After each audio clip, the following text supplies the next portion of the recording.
Hello, welcome to Mag Matters Podcast. With Dave, myself, Dervin. Thank you again for joining us. Nice August. Almost the end of the summer, sir. Yeah, certainly doesn't feel like summer. It's been raining all week. It feels like Seattle. Summer. Yeah. Northwest. But we can go over some topics. Big car. I think we went a little bit about the main event for 319, Dricus Duplessis versus Hamza Shemayev. Hamza Chimaev, that scar that he has on his face, is that like a cleft palate? I heard that he was an accident he had when he was 2 years old. Okay. Yeah, I have wondered about that. I think he couldn't breathe out of his right nostril. Really? At one point because of the injury. But maybe it's somebody trolling. Maybe if he got a nose busted. Like, what's the name? The other Russian? Get your nose busted? Yeah, maybe get his nose broken. Hamza Chimaev. Because he already has a compromised nose. According to this, Shemayev suffered a fall down a concrete staircase at the age of 2, resulting in a fractured lip, knocked out teeth, and damage to his nose. See that? Yeah. Yeah. For the longest, I thought it was like a cleft palate that he had. Yeah. Dang. That's quite a tumble. Yeah. Bad fracture. He revealed that he still has difficulty breathing through his right nostril due to his accident. You'd think you could get that fixed. Yeah. But also you don't know how much injury was done to the front part. There might be some scar tissue that might have blocked there. Might be able to shave it down so sore. But a lot of fighters have injuries that were like that when they're little. Jose Aldo, his sister rolled into a fire pit. He has a scar on his face. Freaking Nog, he got run over by a truck when he was 7 or 8. He had a collapsed lung. He has a big scar on his back. And then you had Oliver Ring. He had a bottle broken in his face. That's why he has a scar on his face. Who did that? Alistair Overeem. Really? Yeah. He has a scar on his face. Yeah, that's some adventures. Rough individuals. Yeah. Battle scars. You earn them. Mm-hmm.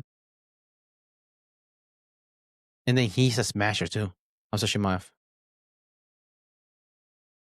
I think he trained. Remember Babusat Satif, the wrestler I told you about, the Russian wrestler that he died early on in the year. The Russian. Okay.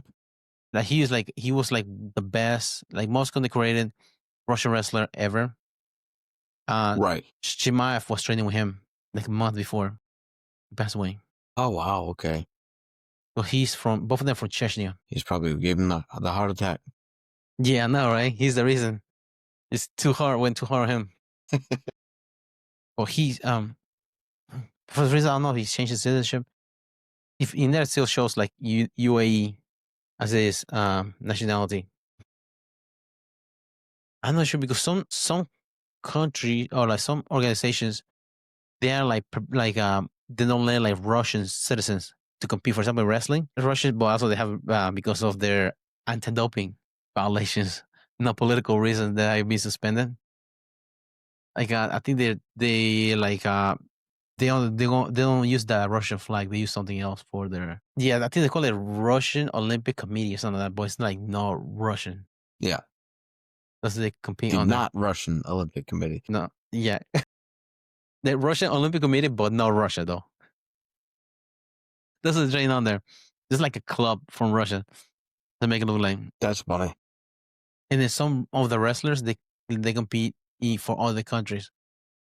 I think the winner for 189, no 184. I think he's from Kazakhstan, but he got his nationality at the beginning of the year. He doesn't he doesn't know the national anthem for Kazakhstan. He's just Russian nationalist, but he just compete on a different country. I guess that's legal. You want to win a gold medal, you can make the team in your home country. You can just go to a different country if there's nothing stopping you. That's what I'm thinking about, changing my nationality to Brazilian so I can get extra points at IBJJF. Good idea. Oh, Dervin De Nazario. Where you from? Brazil. What part? Downtown. Downtown. Okay, checks out. Like I was wondering why he has UAE. Maybe he lives there now instead of in Russia. Khamzat Chimaev, because he used to train in Sweden. Really? That's interesting. He used to train in Sweden because the same camp as Alexander Gustafsson, Hiro Latifi, trained out of there. Yeah, I can't remember who else used to train out of in there, Sweden. But that's where he trained under the coach. I don't know if he changed his coach now. Dude, if he wins, who's gonna stop Hamza Chimaev? The Wolf. Nobody for a bit, I don't think.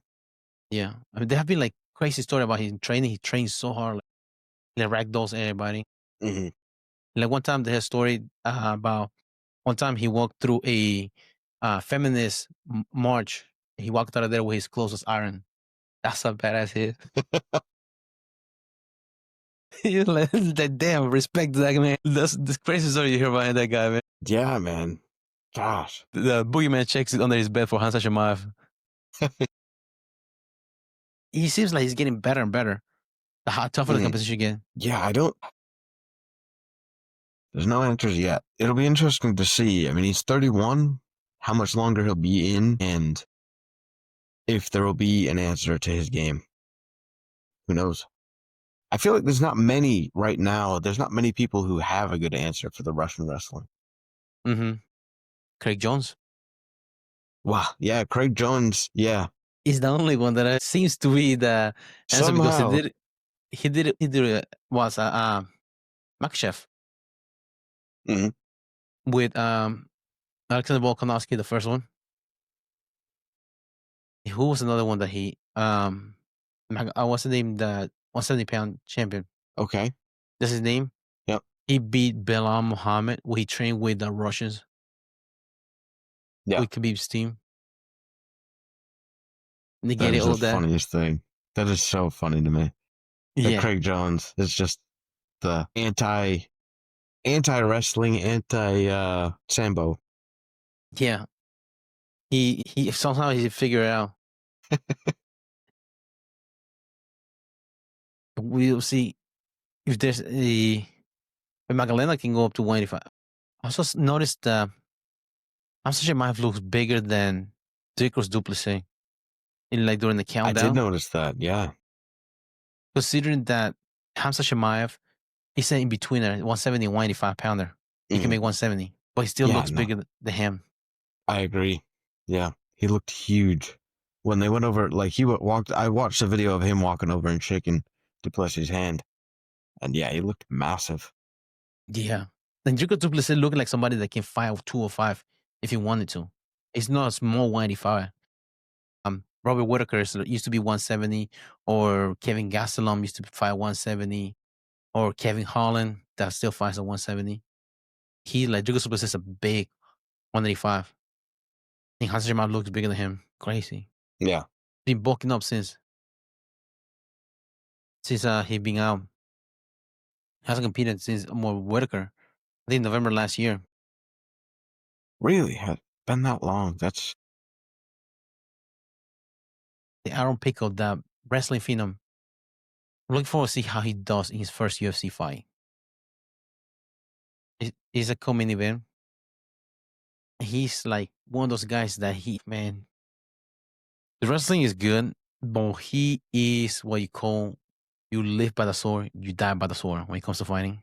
And sometimes he's like too stubborn. Hopefully he has matured since then.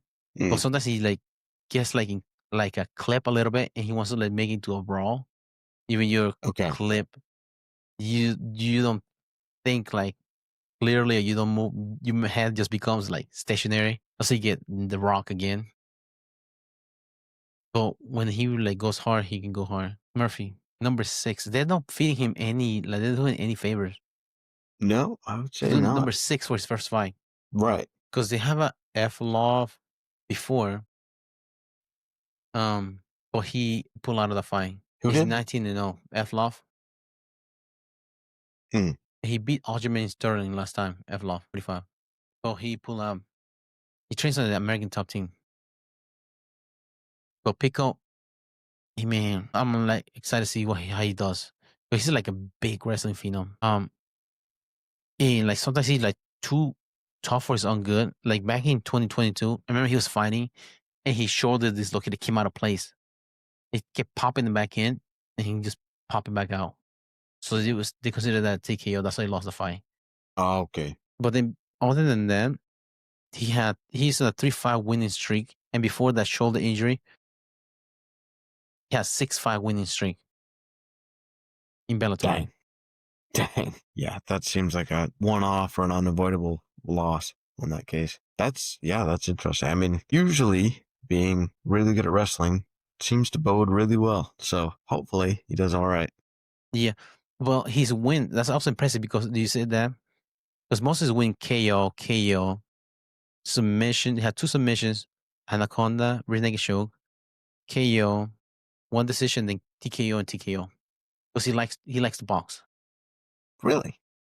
He was getting coached on their Freddie Roach at one point for his boxing. That's interesting. I mean, at least, sounds like he'll have good defense if somebody tries to take him down, so he can keep it in boxing if he likes.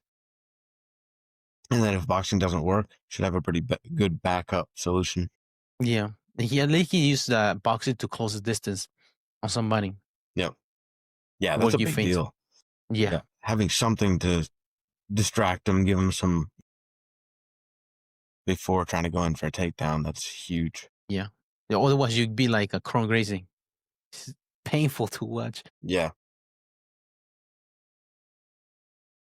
But I'm surprised that he had good, because also he's now with Winkle John and Greg Jackson's training under in Albuquerque, New Mexico, I think.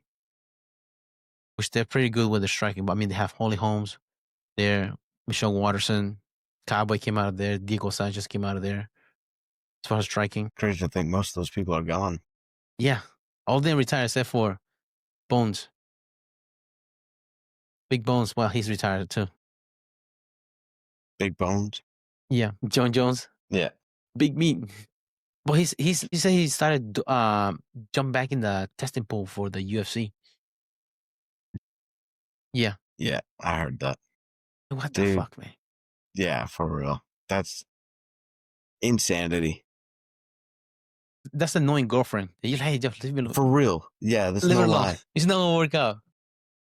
Yeah. No longer interested. I mean, Dana's already said no to the White House, and then what's his name?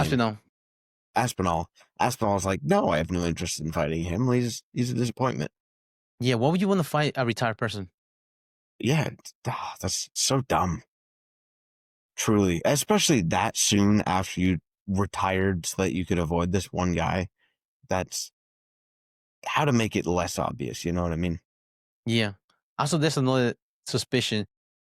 Maybe the accident that happened. Remember the video of him in the car crash? I don't know if he will be able to facing some legal action for that. Maybe he was taking some time. I'll see how it will develop. Because like if he was going to go to some jail time stuff, like he wasn't gonna be able to fighting those battle out of court. How long it will take before he can go back to the cage. Also, it seems like he was running away from Aspinall because he was refusing to even mention his name. I agree. Yeah, it's just that so annoying to me. I don't know. He just wants to like as much cash as possible. Right. Yeah, it would have been fun to watch anymore. Yeah. Not after you hold it up for months at least. Yeah. Aspinall has been a champion for most of John Jones' reign as a champion. Really? Yeah. So like, come on, like, it's not happening. Right. Like, it's just like cutting from somebody else's food table for Aspinall. Because I mean, the guy, he's beating everybody else, like holding on the division. Right. But we shall see. Dana White did confirm that UFC will be going to the White House July 4th, 2026. That's no longer a rumor. Speaking of the UFC big deal with Paramount Plus. $7.7 billion for 7 years. That's crazy numbers. Mm-hmm. Is good for the fans. Do you think the fans speaking about paying $18 a freaking pay-per-view compared to going away from the pay-per-view era?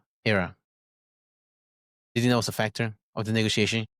Paramount is not going to have pay-per-views. Right. I feel like it's got to, Was it 80? I thought it was 90. I thought it was 90 for pay-per-views.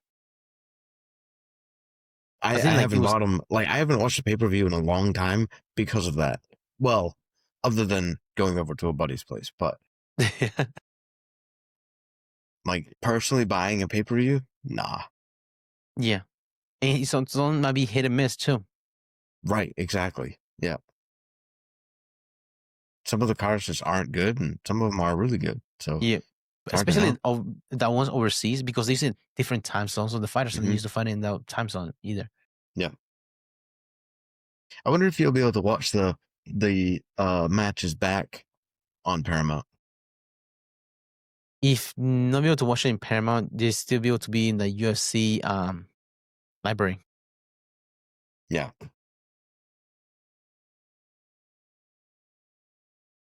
Either. Yeah, man.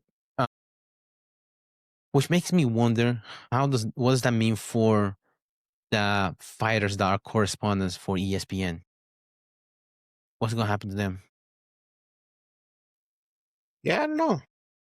Because they're going to a different network. There's CBS and Paramount. Right.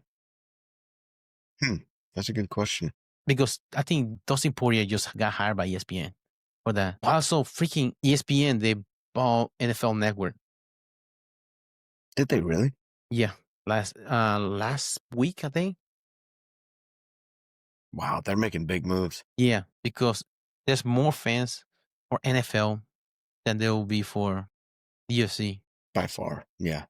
No, I mean, UFC, I don't even feel like compares to NFL at this point. Because that's what I find interesting. How much Paramount Plus pay for the UFC for 7-year deal? Do you know what Champions League is in soccer? I've heard of it. I've heard the term, but That one has like 10 times the views each year compared to the Super Bowl in the Champions League final. It's like the top teams in Europe play in that league. right. Paramount Plus got the rights for 6 years for Champions League. They pay $1.5 billion. And they pay 7.7 for the UFC. Yeah. That's like, what the How does that make sense? That's crazy. Yeah. Those numbers don't make sense. No. Huh. But maybe because Champions League is not year round as the UFC. The UFC is year round. There's no That's true. season. Yeah. Champions League is only from I think September, October to May. Yeah. Okay. Yeah. That is quite a bit different there. I don't know. Still. But that's a big jump. Almost like it's more than triple. Yeah. Quadruple, actually, of what they paid for the Champions League, right? Right. For 7-year deal. Yeah, I don't know how that works. Is Champions League, does like one entity own that? The UEFA. Okay. They call it UEFA. That's the European Football Association. They have sold the rights for streaming in the United States, the CBS and Paramount. Streaming in the United States, though, right? Yes, only the United States. That's probably your difference. Mm-hmm. But I would. Do you think that the Champions League has more views than UFC in the US? I'm not sure. I don't think so. I wouldn't think so. No. That might be your difference right there. Mm-hmm. Because you have more games in Champions League than you have matches.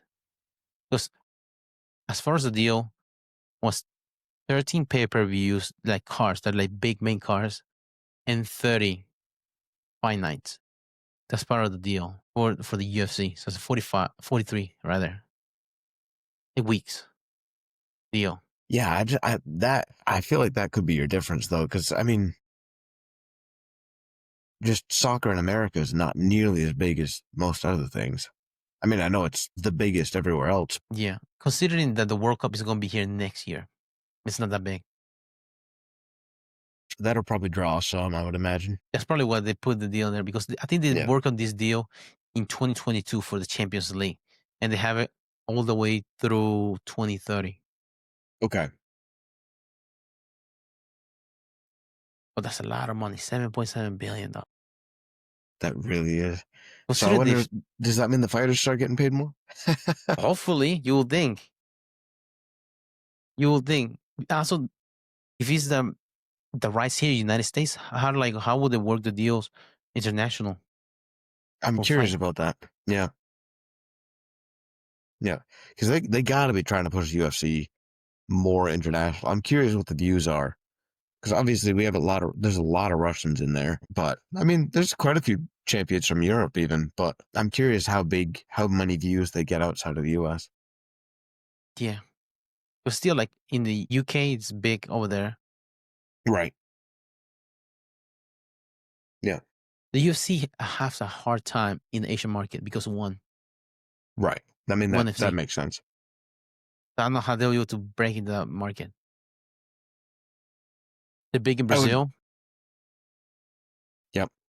Yep, that's true. The Asian market, I would think they would have to start having events in Asia with, like, Asian champions. But Because, there's not many. right, Other than Sewen Lee. right, that's true. The last one they had there was Singapore, was when the Korean Zombie got retired by Max Holloway. He KO'd him. Yeah. That's the last one they had there. Yeah. I mean, even if they just had events in Asia, but not, I mean, just have as many, like, Asian fighters as they can, like, pump them in there. I feel like that typically pulls in a lot of viewers, Yeah. because, I mean, they go to Abu Dhabi, they get tons of Russians. Yeah. They go to Brazil, obviously, there's tons of Brazilians. And people like to see their home people fight. Yeah. So, Doing big too. right, exactly. Man. I don't know how. See, I don't know how they'll do their deals as far as the international. Yeah. No, that would be interesting to know. I had a thought I'll just escape my head. Wow. When we were talking about that. Like the Asian market. And different markets that they have, like for the those like, I think they have a UFC in China. The Sam Willie was a poster girl for it. Really? How crazy that Dricus Du Plessis is the last African champion. Dricus Du Plessis. No Camaro, no Adesanya, Right. no Ngannou. Yeah. Dricus Du Plessis is the last African champion standing. Fighting against a Russian wolf. Yeah. I am very curious about the matchup, to be honest. It'll be very interesting to see. What does it say about Dricus Du Plessis' legacy if he does make it through Khamzat Chimaev? What to say about his legacy? I mean, that's quite a feat that nobody else has accomplished yet. Mm-hmm. Because he had beat Adesanya, beat Strickland twice, beat Rob Whitaker. I mean, he had beat a lot of people coming up. Mm-hmm. Brad Tavares, Darren Till, Derek Bronson on the way up. I mean, if he makes it through Khamzat Chimaev, the Wolf, like, who else will be in that weight class? Yeah. No, I mean, he would be sitting pretty if he can finish this one. Yeah, I mean, his legacy, like he kind of cleared the division if he does make it through him, because Sean Strickland is still in there in the rankings, but he already beat him twice. That's out of the question. But the first one was a close one with Strickland. He could have gone either way. Really? Yeah, but the second one was decisive, like decisive one. Israel Adesanya beat him RDR. That's the only guy I can think of. Just Imabov in there too. Mm. But I think RDR, Rinder Derriere, is more of a danger than Yeah. Imavov. So another guy that's coming up the ranking is Anthony Hernandez that he fought this weekend against Roman Dolizet. He was dominating in grappling. Finished him in the rear naked choke. He was devastating rear naked choke. Have you ever seen kids whenever they're fighting each other, one grabs by the other one's dragging across the floor? That's what he did to Dolizet. He got a rear naked choke, stood up, and drug him around the cage. My God. He tapped out. I was like, no. Because at one point he had him hurt, and Herb didn't step in to stop the fight. But it was the end of the round. They thought it was the end. He finished him. Oh, okay. So that's probably he got pissed off. Like, okay, next round, I'll kill him. Make it decisive. Hernandez. Beat him physically, emotionally. Yeah. The only thing he had left, just put a wedgie and just put it around his neck and pull him to make it Yeah, for real. more embarrassing. He's in a winning streak too. The guy that he fought this weekend against Roman Dolizet. I know you remember the Roman Dolizet. He's the guy that beat Anthony Smith at light heavyweight, even though he fights at 185. Okay. Which matchup is this? Is this weekend?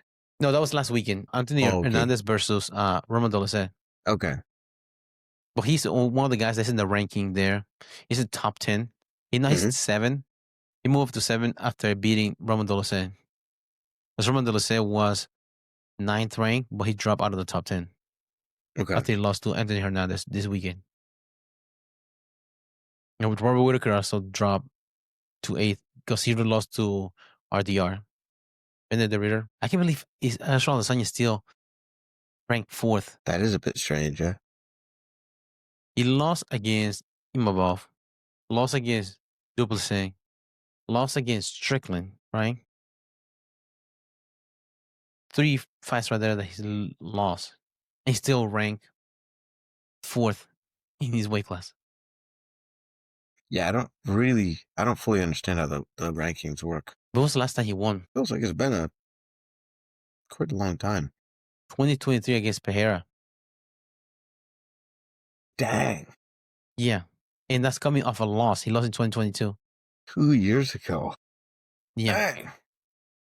So since November 2024. Dang. It has been decision, submission, and TKO. The last 3 losses. It's been like getting worse and worse. Yeah. Yeah, no, that's interesting. Yeah, I don't know how he's still ranked 4th. You know, I was wondering if maybe the reason DDP, like, it was close with Sean the first time and, like, not the second time. I wonder if that's because of his style. Because his style is so, like, off the wall. I wonder if it's just not consistent. You know what I mean? Yeah. GSP broke it down and said that DDP, he has a karate leap in and out. That's able to hard to measure distance. So Strickland, he usually like kind of like a upright stance and try to close the distance by volume. When somebody's moving so much and they have better cardio than you, it's hard to keep up the pace with the volume. It's interesting. Yeah. I have For a hard time seeing this. I want to say this, Sean Strickland, he was on antibiotics the second one. So the coach was telling him pull like to pull harder, but he was pulling the trigger. He just barely fighting, so he didn't stop the fight. Yeah, those will knock you right out. Those are rough. Yeah, it's no joke. A freaking workout is a nightmare. Let alone imagine a competition. Right. Yeah. Gosh. Yeah. 5 rounds. Yeah. Was that in South Africa? Was it? I don't know. Australia. Okay. I remember it's abroad. The only 2 guys that are left in there in the division is Anthony Hernandez and RDR. RDR looks scary because he's a nasty kickboxer. It'll be interesting how he will do with Draco Duplessis. Striking match. And also interesting whenever Whitaker he went against him, they made it to a striking match. They said that Robert Whitaker and Alexander Volkanovski, they are Australian national champions in wrestling. Yeah, they are. That's part of their their accolades they have for their resume. But the funny thing was, Makachev was saying like Australia doesn't have a wrestling team. Like what wrestling? You guys don't have a wrestling team. You're national champion of what? You don't have a wrestling team. It's not like a Russian wrestling team. That's wild. Oh man, that's offensive. What? You don't have a wrestling team. But another remember when he was going against RDR, Robert Whitaker. There's very seldom you see like they were grappling, and mostly striking. And which is frustrating when you see somebody that they get favor on the grappling part, but refuse to grapple in a match. Yeah, yeah. Just not using their strength. Is that what you mean? I wonder if they're just conserving energy for if you're a long 5 rounds match. Could be, but usually, I mean, I would think your strength, something you're used to, is probably a bit better for conserving energy. Yeah. One example would be Romero. Your Romero wrestling is off the chart. He refuses to. He just rather conserve energy and explode. Conserve energy and explode instead of using his grappling to ragdoll somebody. That is, yeah, that's it. Especially you have nice because there's a difference. Somebody that is a good grappler but has struggled in takedowns, take somebody to the ground because it's like really hard to get somebody down, especially no gi.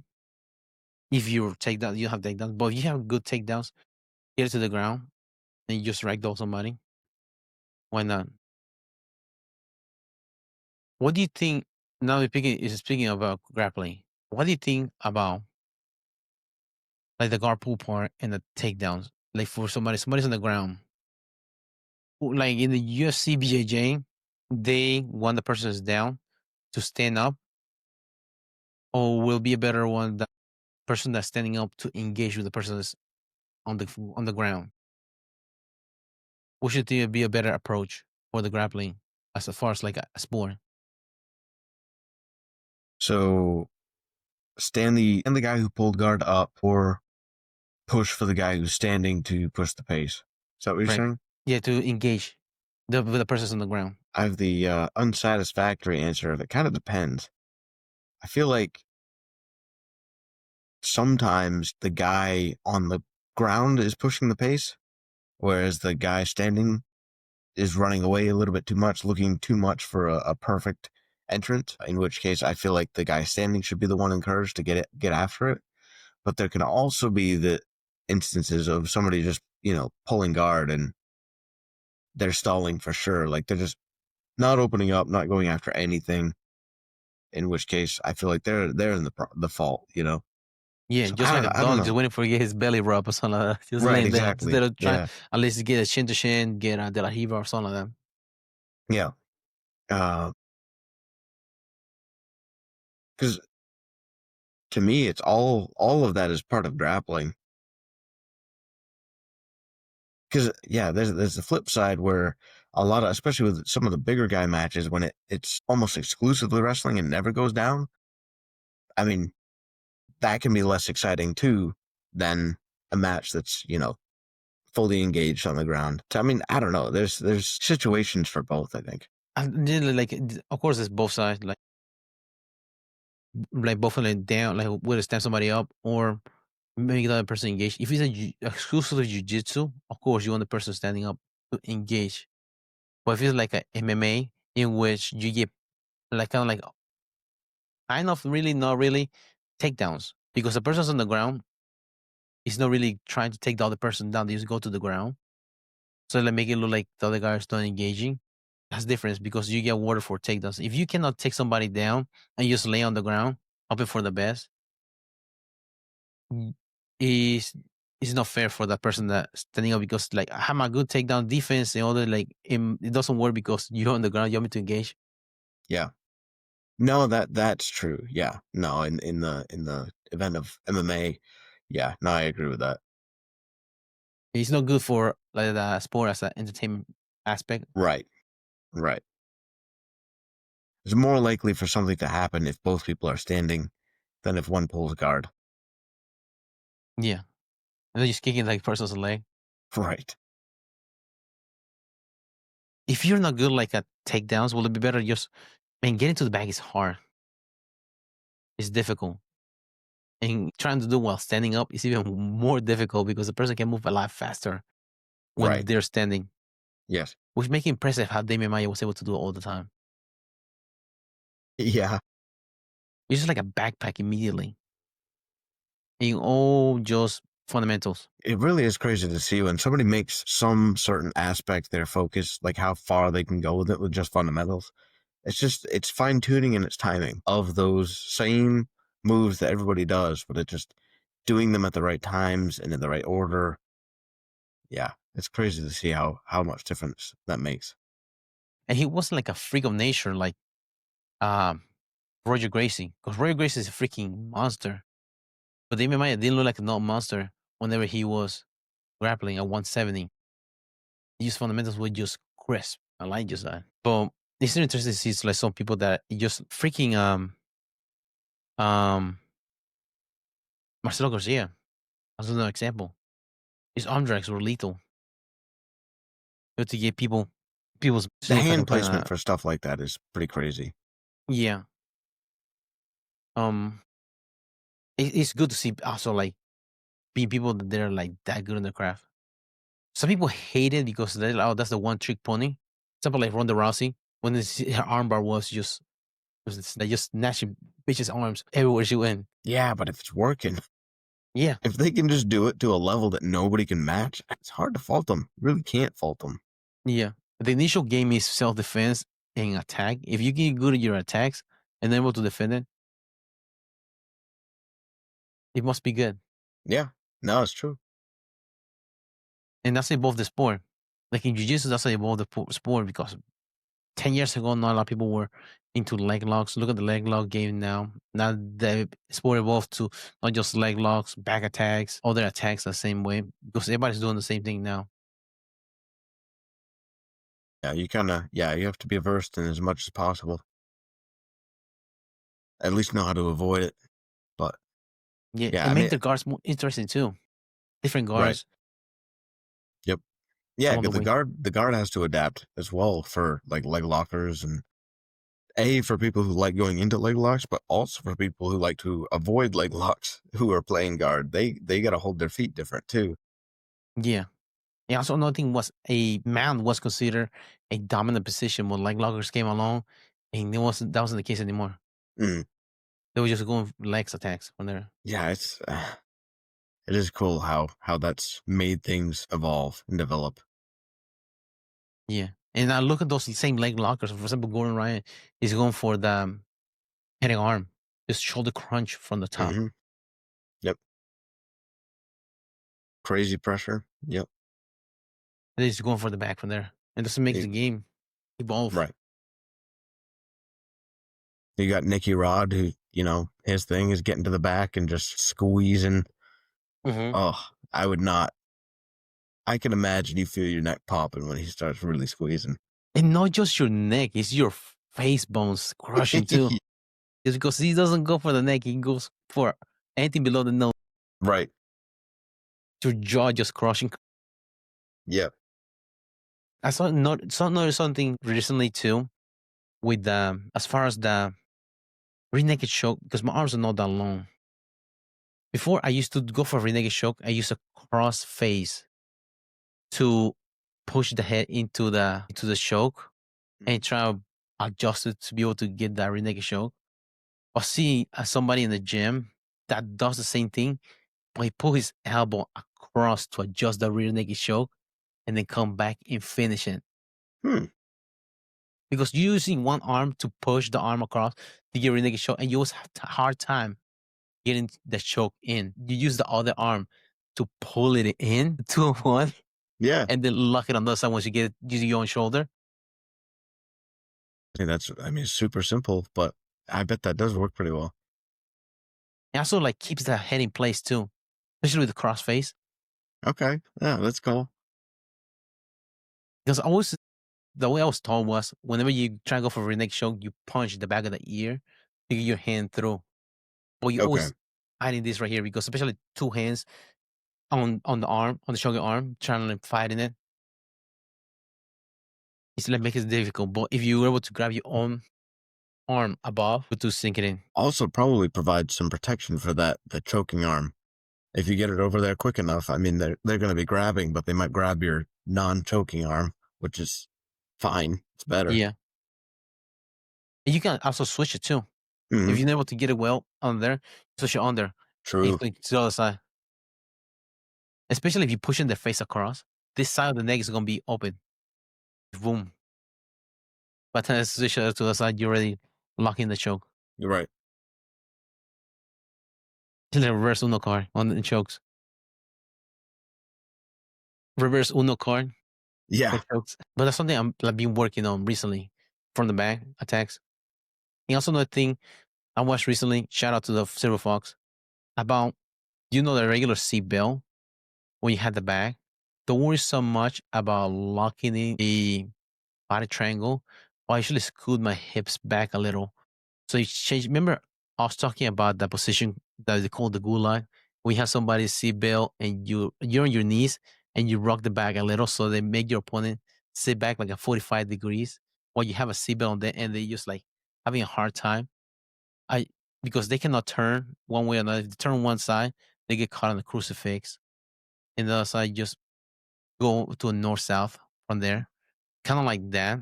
But instead of I had the seat belt and scooting the hips back a little, so making it rock back and start walking my legs up the body for the arm bar or other attacks on there or the triangle from the back.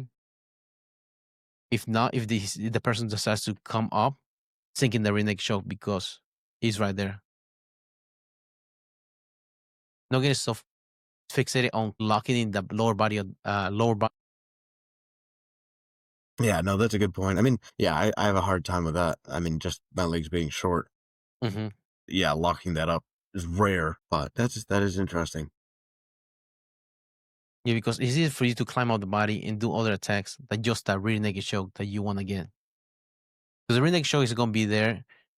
The thing is about it is, if his neck or if the top of his head is touching your chin, there's no rear naked choke. You have to be ear to ear. Yes. So you quit going for rear naked choke if his head's down there. And from there, just try to attack arms or try and lock your triangle to isolate the arm or readjusting back to your back Yeah. attacks. That's true. Yeah, if they start sliding down that much, then yeah, I definitely that's reverse triangle territory. But some people just focus on rear naked choke, rear naked choke, rear naked choke. Mm-hmm. Or they just, and then the person just turn around and then you just try to keep the back and then just fall off because this person used tripod and you just lost the whole thing.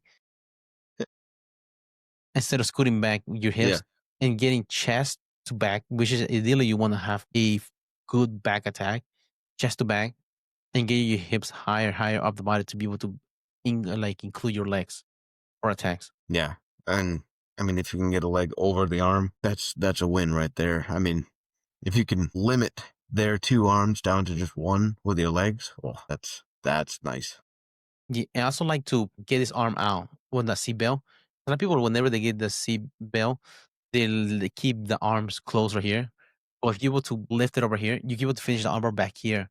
It's hard for it to defend. There's no hitchhiker from back there. Yeah. That's what prevents them from turning towards you. Because if the arm's right here, they get turned to you and they end up in your guard. But if the arm's up here, it's a wedge for them. Yeah. I mean, and out there, your arm is so weak. There's really you can't resist nearly as much if your arm's flared out like that. Mm-hmm. So that's the reason why Kimura's and Americanas work in that position. It's just like, another thing that this Fox show was from the CBL position, when you have like when you climb over the arm, when you have your ankles crossed, the only thing you have to do is just push and the arm just gonna come right up. It's just like you have, okay, so you have a seat belt, so you went over the head, let go of the head, so you're isolating the arm itself, and you have you have a triangle over the shoulder and the torso. And from there, the only thing you just have to scissor your legs away from you, and the arm will just immediately just come up, and just finish the armbar from there. Instead of trying like to fight it, like fight, you know how you try to like kind of like a Kimura trying to get the arm out. But if you just sits on your legs away from you, his body's gonna slide down and the arms are gonna get left behind. Finish your armbar from back there, behind his head. Okay.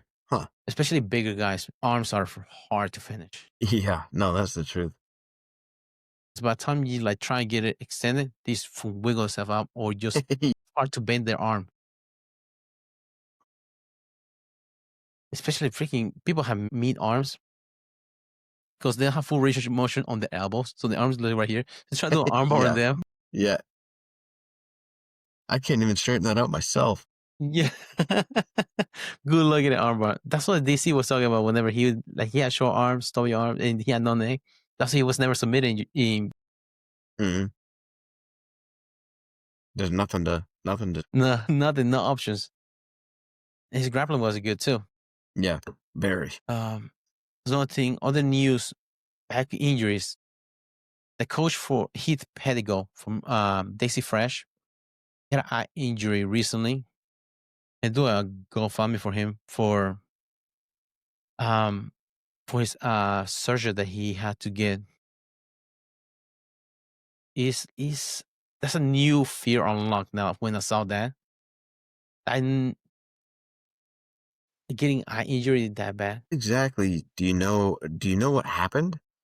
Now, according to the GoFundMe, said that he was recently teaching a seminar with suffered a severe eye injury that required emergency surgery. Did somebody's toe went into his eye?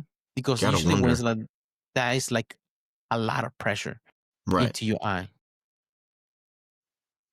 I mean, yeah, the eyes are so delicate. I mean, it could be something that. Plus, in a like a dirty environment like that, typically like grappling, Yeah. you could get lots of stuff in your eye that would not be good.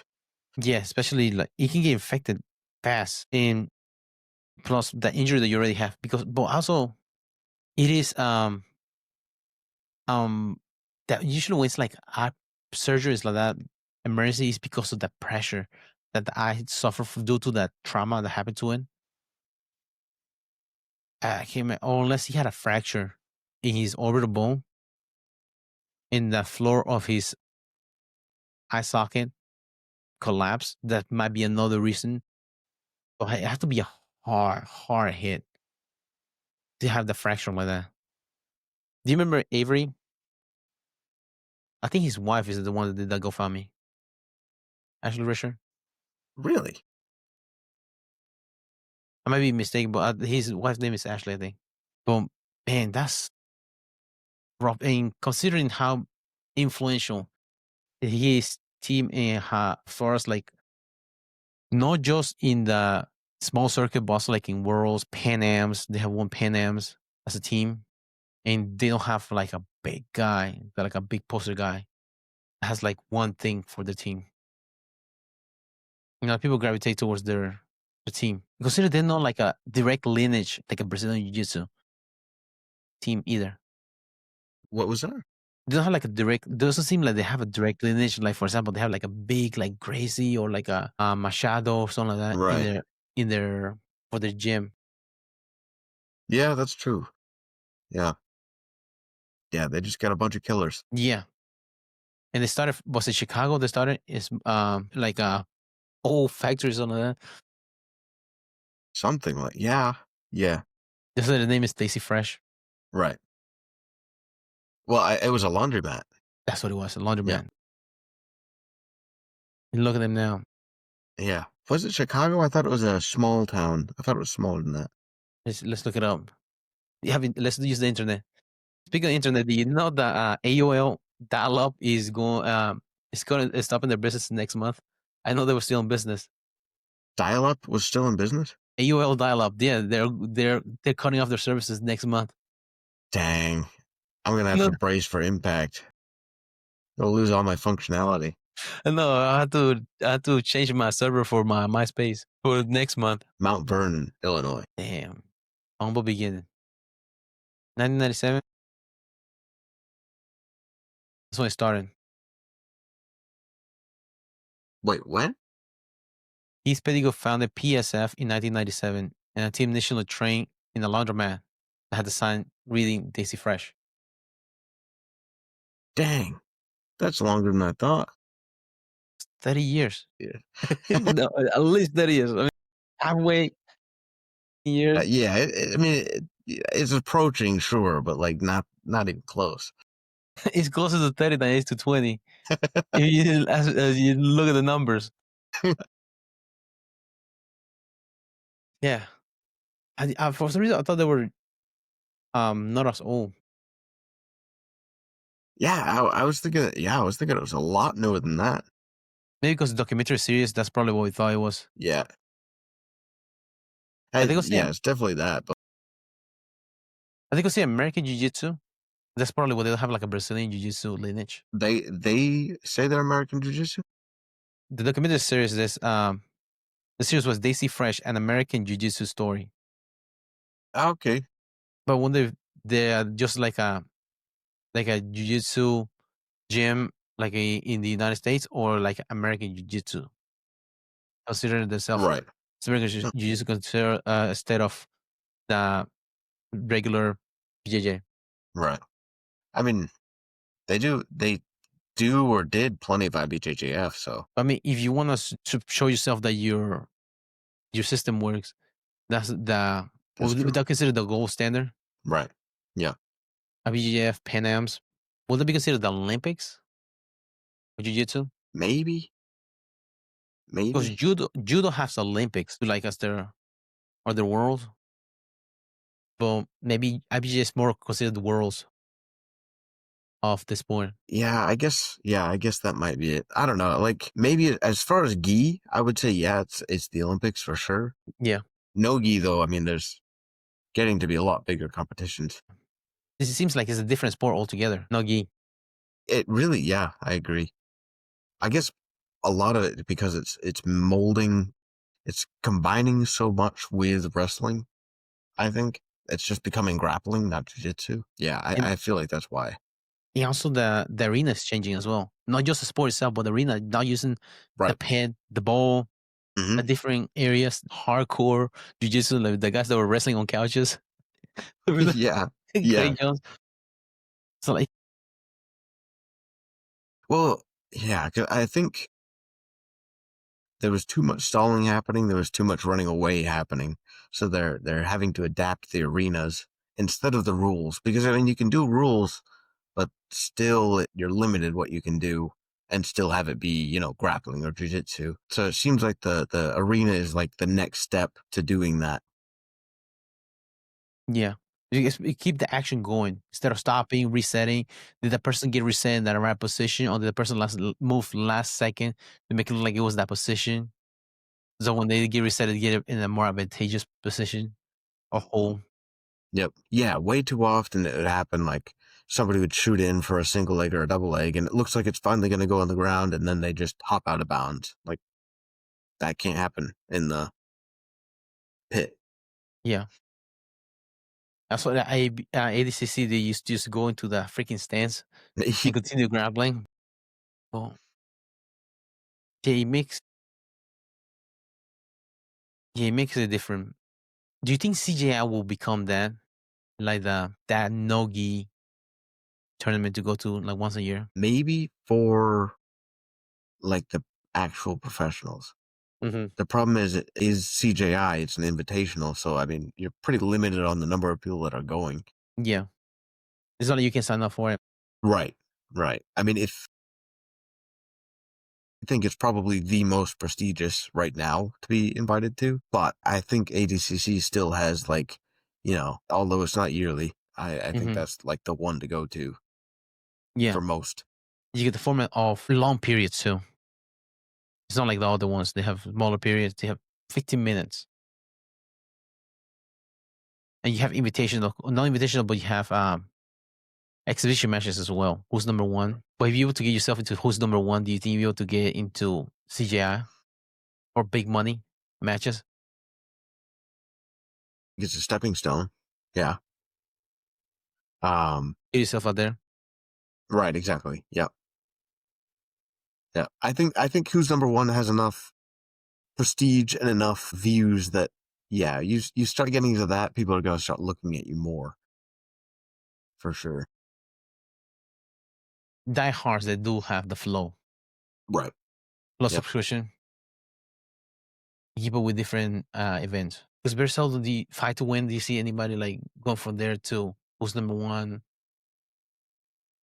and or into ADC? Trials for Mhm. ADCC, but yeah, no, not necessarily. But no, from there to who's number one. You have to like trials. I think Pego they won worlds in Nogi as well in BGF. If I'm not mistaken, last year.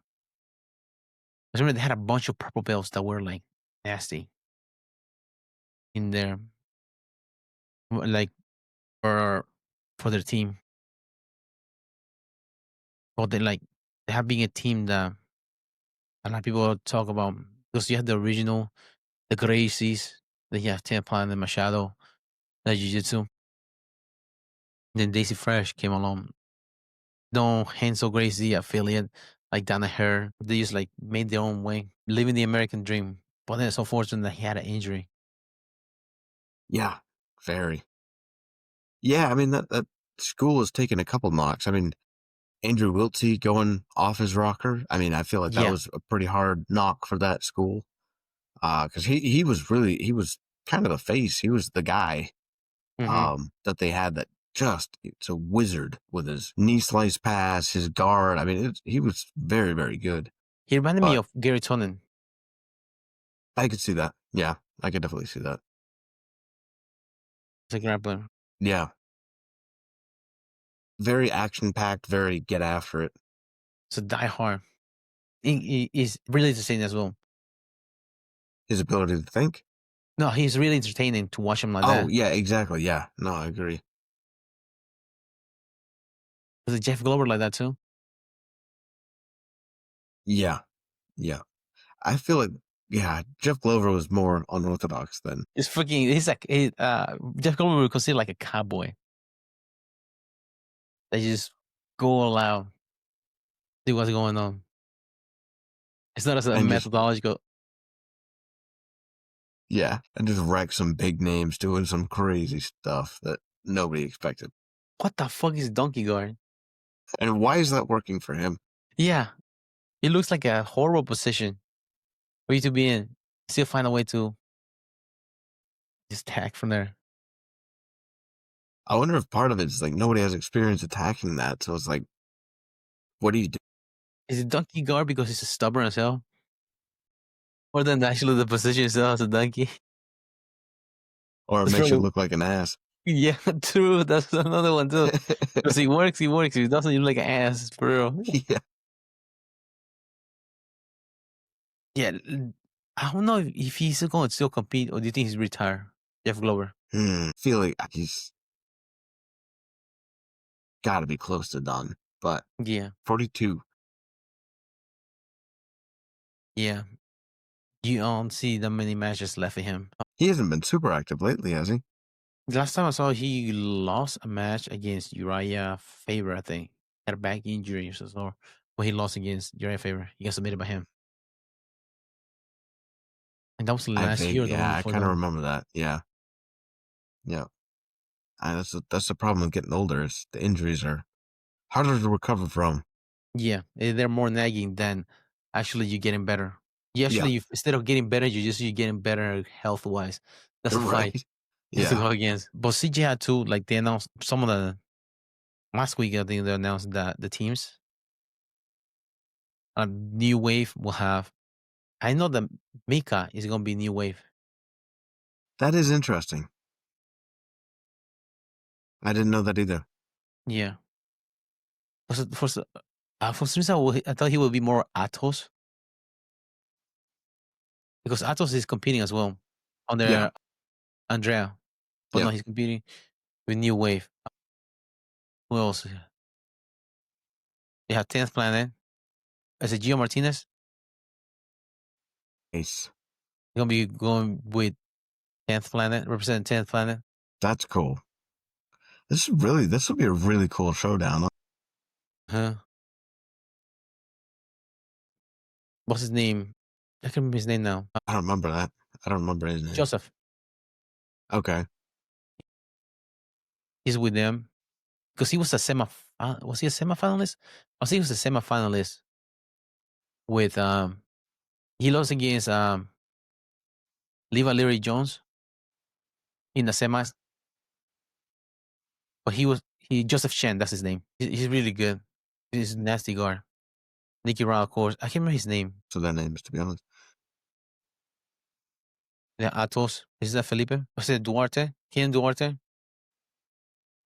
It's a lot of heavyweights, heavy hitters. What's the weight limit for the quintet? Gotta be up there. That's a question. Then you have Pedigo. Then you got Lang Lagals. He's the one that Levi Larry Jones substitute because he had an injury. Mhm. I want to say it was knee injury. Yeah, I was looking forward to see him. Too. me too. Unfortunately, the European Raiders. I don't know many of them. And then you have the Gorillas, which is more like American Jiu-Jitsu. USA, Mexico, Argentina, Brazil, Ecuador. But you have that Lizard King, PD3, Padani. He's going to be in their team. And of course, the promoter, Craig Jones. So that'd be interesting. It's so fun to watch. Oh my gosh. Looking forward to that one. And you remember the format that he talks about? It's going to be like a Royal Rumble. It's going to be like a 90 seconds break between opponents. Oh, really? No, I hadn't heard that.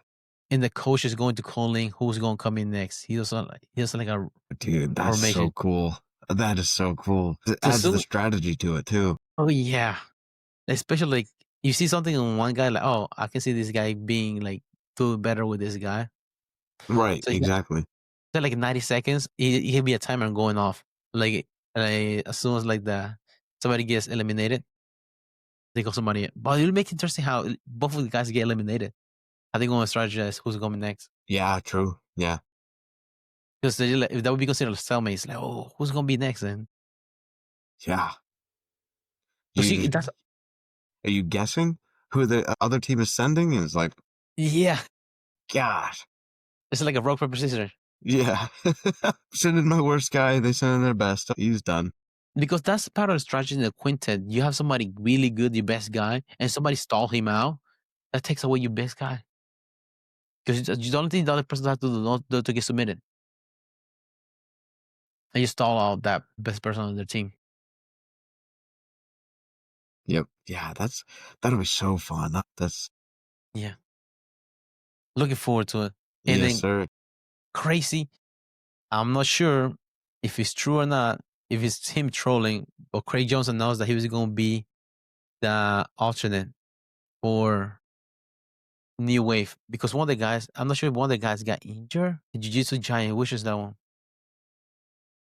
Big Dan. He's injured.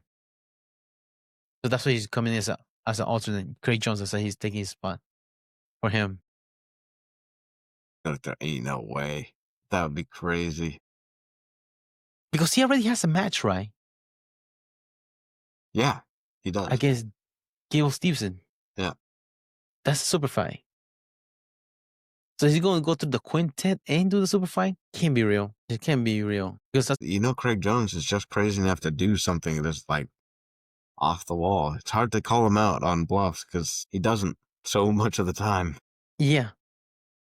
It sounds stuff like for real. Like he looks like he's trolling, but he's like doing it for real.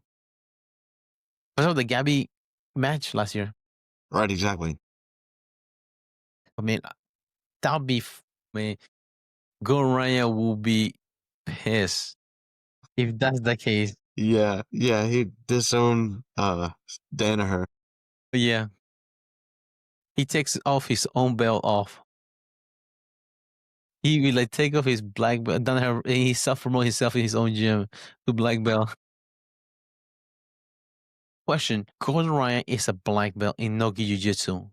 He has a team now. He does a lot of gi jiu-jitsu. And he wears his black belt in there. Do you think a black belt in no-gi jiu-jitsu should wear a black belt in gi? Well, I think he trains. He at least used to train gi with Danaher, I think. And I don't know, especially in his case, I have no doubt that he would absolutely dominate most black belts in gi. You know, even that not being his game, I confidently could say he would match up against most anybody.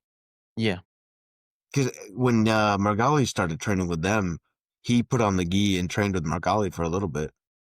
So there's that as well. true.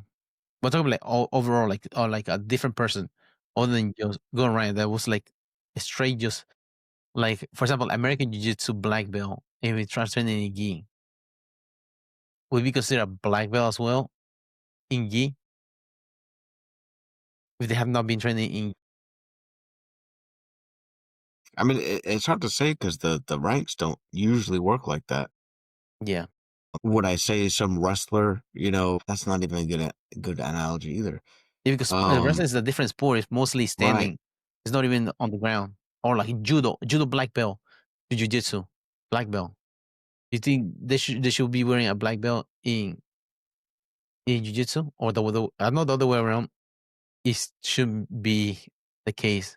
Like a black belt in jiu-jitsu should not be wearing a black belt in judo. Yeah, that's You get correct. rocked. Right. Yeah. If you are a high-level grappler, like in jiu-jitsu, and you have proven yourself in grappling, I think you should be able to wear it because to a certain extent you have to train. For example, like Gordon Ryan, he trained with Danaher, but also the lineage is from Enzo Gracie, which they were the gi in the Blue Basement. They train in there with the gi. But if it's exclusively, for example, American Jiu Jitsu or cash wrestling, I'm not sure if you should be wearing a black belt with the gi because it's kind of like a different sport than Brazilian Jiu Jitsu itself. I could see that. Because you don't consider yourself a grandmaster in checkers and then you play chess like, oh, I'm a grandmaster in chess. No, it's different rules. Right. Right. No, that's true. I could definitely see that. Like high level no gi guys could absolutely suck in the gi. Yeah, no, I think you got a good point there. Because you slow him down in the game, like things that they're not able to see. Lapel and wrist hold, like the spider guard itself, it's so annoying for in the gi that you don't see things going on. And the guards might be trash once you go in the gi. If you want to start grabbing their leg pants, Exactly. so the guard's non-existent at that point. So the game is a different game itself. Right. Far different. But if you're like high level, that you have like for example worlds, and then you place like high level in no gi, at one point you have to train in the gi to get faster in no gi. Because seeing an interview recently, Demetrius Johnson's DC, they're talking about that.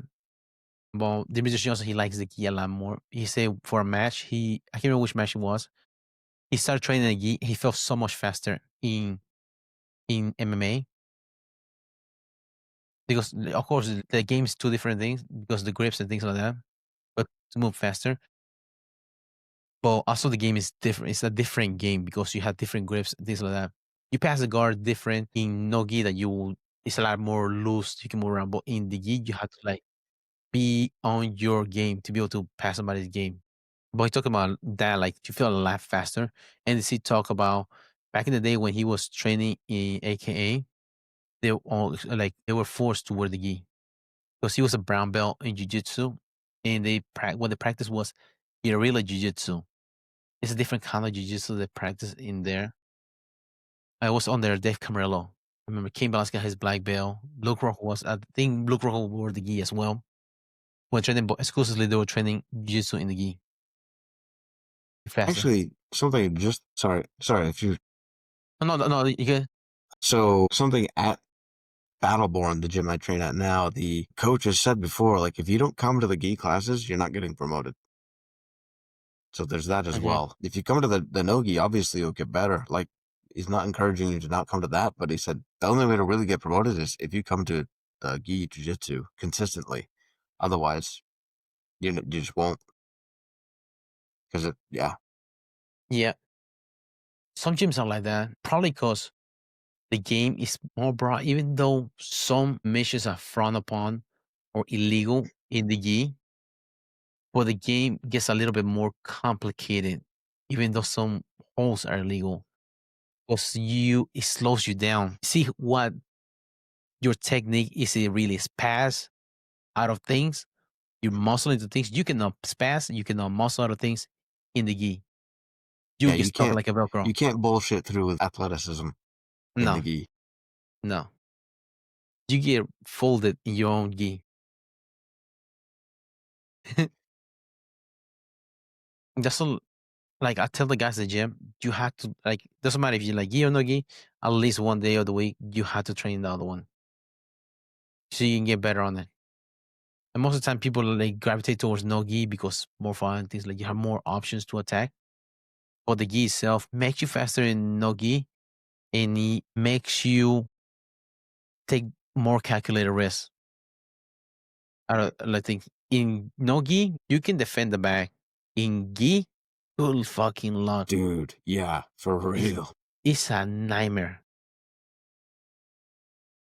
getting stuck. Like one Yeah, time, Leonard, he got me on, and got my back, and he was doing like a crab ride. He had my legs up in the air with my back, and he grabbed my lapel, and he just pinned my hands behind my back. I was trying to escape, but I'm like, what the fuck? He just giggling. Let him move. It's like, damn it. right. Oh, it really is. That's the thing. Like, a lot of times the back is almost more of like a transitional thing in the no gi for me. But in the gi, oh, dude, I'm locking on to that. Like, Yeah. those lapel chokes are unstoppable. Like, I don't even Mhm. care if you get your fingers in there. I'm still cranking that. Oh, yeah. And I'm very likely going to choke somebody out with. Yeah. And also, like from the guard, be able to get your cross collar chokes, all that, baseball choke when somebody try to Yeah, pass your there's guard threats everywhere. from the lapel. And you control the posture a lot easier. And it takes posture, like you keep talking about posture, but man, it takes posture into a different level when you're in the Yeah. gi. Because you have to deadlift your way out of there. And it's not like you know deadlift your way out of there because you pull him up with you at the same time. You have to like we'll break it down one by one. There's no bullshitting in there.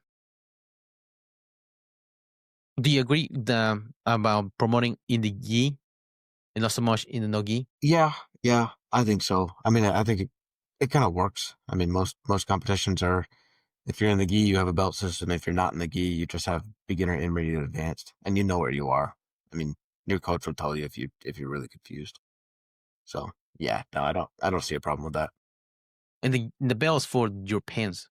In no gi, you don't have like it's a whole no Right. bell or hold your gi in place. And it seems like you have more option with leg locks, but in the MMA gym, leg locks can be dangerous because especially outside Ashi, you're getting punched in the face by somebody. They don't care about that leg being there because you leave your Mhm. face wide open. And then the leg locks are more of a transition rather than submission, unless you have a good like saddle or like honey hole position. Be able to get on the outside and get attack the legs from there. But other than that, in the nogi, doesn't really like that's the only thing that doesn't transfer into the gi version. But in the gi version, you can still be dominant in MMA and all those positions. The only thing is take away those grips. No, I don't think I have anything else for today. Do you have anything else you want to bring up? The only thing, I'll just remember about that. Another competition is happening is Real American Freestyle competition. It's also going to be August 30th, the same weekend as CGI 2. Again. Yeah. Yeah. CGI 2 is going to be a lot of more views because there will be YouTube and like other like streaming things. But they have like big wrestlers like Hendrickson is gonna be in there. He's the heavyweight champion and Heisman Trophy winner for the last NCAA's. Paul Nickel is gonna be competing in there, wrestling. Kennedy Blades, she's gonna be in there competing. Real Woods, he's a world team member right now. Versus Darian Caldwell, former being a NCAA back in the day, 2009.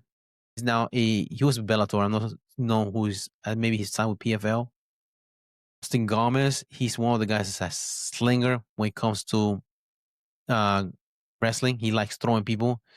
Versus Palmer, I think it's Lance Palmer is his name. He was Ohio State wrestler. I think he was a 4-time All American. Sarah Hilderman, she's coming out of retirement, and it's a female wrestler. She wrestled for King University. She was a Olympic gold medalist in Paris last year. Nathan Tomasello, former wrestler. He was nasty. He going against Matt Ramos at 135. Punia is an Indian wrestler that he's like the world's Olympic wrestler. He's really good. Going against Yanni Diakomihales, 4-time national champion out of Cornell. Evan Wick, I think he won nationals 2 or 3 years ago. He going against Jason Knopf at 175. And recently promoted blue belt. Kyle Dake, also killed Dynamite, 4-time national champion, 4 different weight classes out of Cornell. His opponent fell out of he got injured. So Dean Hamady stepping in as a wrestler that's going. He is national champion last year out of Oklahoma State on the David Taylor being coach. There's gonna be so it's a lot of good matches going on. This is the first event that they're doing. One of the main vessels was RIP Paul Hogan was for this event, so I'm not sure monetarily how they'll do. I'm not sure if it's gonna be like remember GFL, Global Fighting League that fell through because of funding. Hopefully they don't have the same issue. But a lot of promising stacked, yeah. Yeah, a lot of like promising wrestlers that it gives an avenue for wrestlers to compete, even though they don't make the world team. They still like compete and exposure for the sport itself. Yeah, for sure. Unluckily, they competed in CGI weekend. Yeah, that sucks. Yeah, last year it was ADCC. This year that. I think Fox Nation is the one that's streaming that event. I know that's a streaming network they have, but they're the ones that have the rights for it. Eric Bischoff, former like WCW owner, he's the one also like a part of one of the investors for this event. But man, that's all I have for today. Do you wanna close it out? Sure. Yeah, thank you guys for listening. Give us a like on Instagram.